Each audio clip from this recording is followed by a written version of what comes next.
ओम नमो भगवते वासुदेवाय। जय श्री राधे कृष्ण मित्रों, स्वागत है आपका अपने चैनल गुरुवाणी में। वर्ष 2022 के तुलसी विवाह पर्व की आप सभी को हार्दिक शुभकामनाएं। बोलिए श्री लक्ष्मी नारायण भगवान की जय। बोलिए श्री तुलसी शालिग्राम भगवान की जय। हर साल कार्तिक मास के शुक्ल पक्ष की एकादशी को तुलसी विवाह का आयोजन किया जाता है। कुछ स्थानों पर देव उठनी एकादशी से लेकर कार्तिक पूर्णिमा तक तुलसी विवाह का आयोजन किया जाता है। तुलसी विवाह पूरे भारत में विवाहित महिलाओं द्वारा अपने पति और परिवार के सदस्यों की भलाई और उन्नति के लिए रखा जाता है। हिंदू धर्म में तुलसी के पौधे को पवित्र पौधा माना जाता है और उसे माता के स्वरूप में पूजा जाता है। तुलसी को स्वयं देवी महालक्ष्मी का अवतार माना जाता है। युवतियाँ वैवाहिक सुख की प्राप्ति के लिए पूरी श्रद्धा के साथ देवी लक्ष्मी से प्रार्थना करती हैं। तुलसी विवाह अविवाहित महिलाओं द्वारा भी अच्छे पति की कामना के लिए किया जाता है। देव उठनी एकादशी के दिन भगवान विष्णु के शालिग्राम अवतार के साथ माता तुलसी का विवाह करने की परंपरा है और इसी दिन से विवाह एवं अन्य सभी मांगलिक कार्य आरंभ हो जाते हैं। कहते हैं इस दिन तुलसी विवाह की कथा सुनना भी अनंत फलों को देने वाला होता है। तो आइए भगवान श्री लक्ष्मी नारायण जी के चरणों का ध्यान करते हुए तुलसी विवाह की कथा को सुनते हैं। सावर्णी मुनि की पुत्री तुलसी अपूर्व सुंदरी थीं। उनकी इच्छा थी कि उनका विवाह भगवान नारायण के साथ हो। इसके लिए उन्होंने नारायण पर्वत की घाटी में स्थित बद्री वन में घोर तपस्या की। दीर्घ काल तक तपस्या के उपरांत ब्रह्मा जी ने प्रसन्न होकर दर्शन दिया और वर मांगने को कहा। तुलसी जी ने कहा, सृष्टिकर्ता ब्रह्मदेव, आप अंतर्यामी हैं, सबके मन की बात जानते हैं, फिर भी मैं अपनी इच्छा आपसे बताती हूँ। मैं चाहती हूँ कि भगवान श्री नारायण मुझे पति रूप में मिलें। ब्रह्मा जी ने कहा, तुम्हारा अभीष्ट तुम्हें अवश्य मिलेगा। अपने पूर्व जन्म में किसी अपराध के कारण तुम्हें श्राप मिला है। इसी प्रकार भगवान श्री नारायण के एक पार्षद को भी दानव कुल में जन्म लेने का श्राप मिला है। दानव कुल में जन्म लेने के बाद भी उसमें नारायण का अंश विद्यमान रहेगा।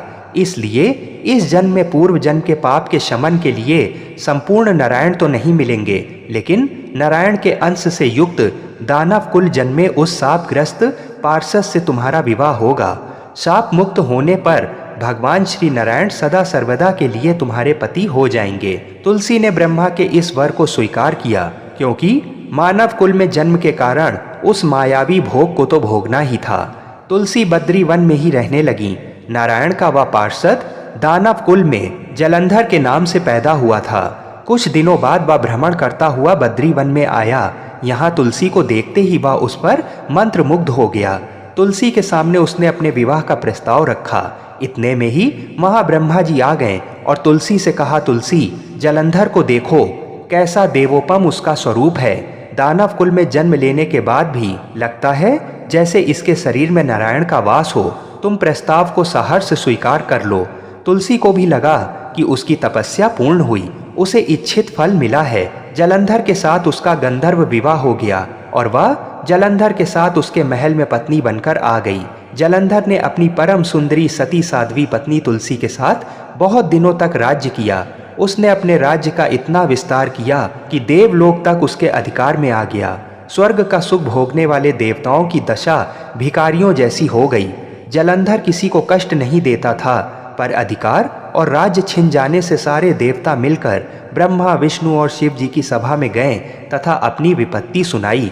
ब्रह्मा जी ने कहा, तुलसी परम साध्वी हैं, उसका विवाह जलंधर से मैंने ही कराया था। जलंधर को तब तक नहीं हराया या मारा जा सकता जब तक तुलसी को ना छला जाए। विष्णु जी ने कहा, जलंधर पूर्व जन्म में मेरा पार्षद था। श्राप के कारण उसे दैत्य कुल में जन्म लेना पड़ा। इस जन्म में भी मेरा अंश उसमें व्याप्त है। साथ ही तुलसी के पतिव्रत धर्म से वह अजय है। फिर देवताओं की सहमति से भगवान शिव ने जलंधर के पास संदेश भेजा कि या तो वह देवताओं को राज्य लौटा दे या फिर उनसे युद्ध करे। जलंधर शंकर के पास पहुंचा। उसने कहा, देवादिदेव, आपके लिए देवताओं का पक्ष लेना उचित नहीं है। राज्य बढ़ाना हर राजा का कर्तव्य है। मैं किसी को दुखी नहीं कर रहा हूँ। देवताओं से कहिए कि वे मेरी प्रजा बनकर रहे। मैंने आपका कोई भी अपमान नहीं किया है। हमारा आपका युद्ध शोभा नहीं देता है।